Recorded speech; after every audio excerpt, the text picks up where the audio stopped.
Will start taking the I-STEP test online Monday. But for thousands of others, that testing has already started.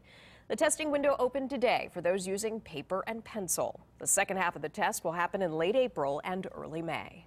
But what if your school is home to hundreds of students who don't speak English as their native language? How do you prepare for the I-STEP? 24-Hour News 8's Dustin Grove is here with one school's success story. Brooke and Lori, Nora Elementary School in Washington Township is in what you could certainly call an international neighborhood. There are students from nearly 30 countries representing more than a dozen languages. Teachers there celebrate the diversity and use it as a teaching tool, but they say there are challenges, and they say they can't tackle them alone. He said he has 3 3/4. To take a trip around the world, I got 4 inches. take a stroll around Nora Elementary School. 3 3/4. We are the true definition of a melting pot.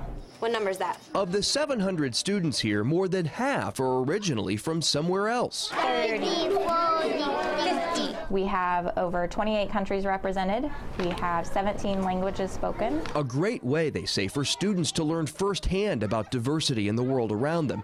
But teaching them all 41. And so we have kids come in who use a different alphabet. isn't so easy. Did you see that one? Principal Amber Walters says the biggest challenge involves the older students. Because, you know, when they walk in and don't have the language, that's a bigger deficit than a kindergartner walking in without the English language. So we have to figure out how to get them those foundational skills while also getting them up to grade level to meet our state standards. Crazy what I'm about to say. Those standards tested, of course, by the I-STEP.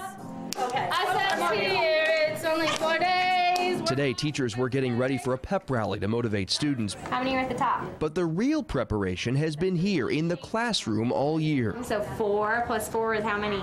8. And so we find kids with similar characteristics and similar needs and work with them in small groups. Aided by full-time translators and specialists who help the classroom teacher. We're finding the area. What's the formula of area? More than 100 students also get after-school tutoring, thanks to teachers who stay late and volunteers from churches, colleges, and community groups.